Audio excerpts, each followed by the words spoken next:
সঠিক বলেছেন ইলিয়াস হোসেন মোল্লা, তিনি কিন্তু রাস্তায় নেমে এসেছিলেন। আমরা যখন মিরপুরে রাস্তা বন্ধ করেছিলাম তখন ইলিয়াস হোসেন মোল্লা মিরপুরের এমপি, উনি কিন্তু রাস্তায় নেমে উনি কিন্তু দাবি দেওয়া মেনে নিয়েছিলেন। কিন্তু আমরা আজকে বৃহৎ কর্মসূচি দিয়েছি, আজকে 5 দিন আমাদের পেটে ভাত নাই, আমরা রাজপথে আছি, কিন্তু কোনো একটি উপদেষ্টা কোনো একটি সরকারের মহল থেকে এখন পর্যন্ত একটি টু শব্দ কথা বলে নাই। আমাদের ব্যাটারি খুলে খুলে নিয়ে যাচ্ছে। আমরা কিস্তির টাকা তুলে ঋণ নিয়ে আমরা ব্যাটারি কিনেছি, গাড়ি কিনেছি। আমাদের যখন এপ্রিলে যখন আমাদের বৈধতা দেওয়া হলো, সরকার বলল, তৎকালীন সরকার বলল যে অটো রিক্সা চলবে, এর ভালো দিক আছে। তৎকালীন জ্বালানি প্রতিমন্ত্রী নসরুল হামিদ বিবু উনি বলেছিলেন এটা বাংলার টেসলা। আজকে নবায়ন যোগ্য জলবায়ুর জন্য এই ইলেকট্রিক ভেহিকেলের কোনো বিকল্প নাই। উনি কিন্তু মহান সংসদে দাঁড়িয়ে বলেছিলেন। উনি কি তখন কি মদ খেয়েছিলেন? মদ খেয়ে এই কথাগুলো বলেছিলেন? উনি বলেছিলেন আমাদের বিশেষজ্ঞ টিম ইউরোপ এবং আমেরিকাতে পাঠাবো এবং এটাকে আরো কিভাবে উন্নত করা যায়। তো সেই উদ্যোগ কেন থমকে গেল? আমরা এটা জানতে চাই।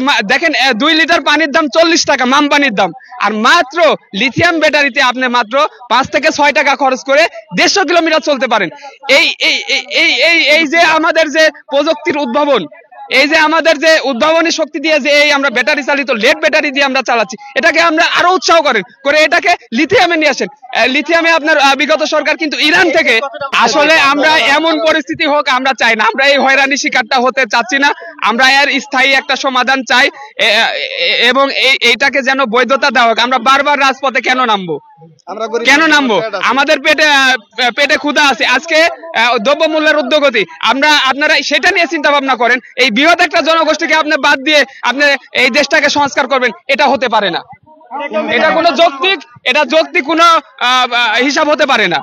আপনারা আমাদের যৌক্তিক দাবি মেনে নেন, আমরা চলে যাই। এখানে তৃতীয় পক্ষ আসার কোনো সুযোগ নাই, এখানে কোনো সুযোগ নাই।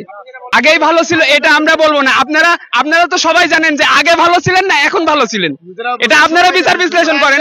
আপনারা বুঝেন যে আমরা আগে ভালো ছিলাম না এখন ভালো আছি, সেটা আপনার মানবিক দৃষ্টিকোণ থেকে আপনি চিন্তা ভাবনা করেন। আজকে মানুষের অর্থনৈতিক অবস্থা কেমন, আজকে আমাদের নিরাপত্তার দরকার আছে। আমরা অটো নিয়ে ভয়ে বের হইতে পারি না।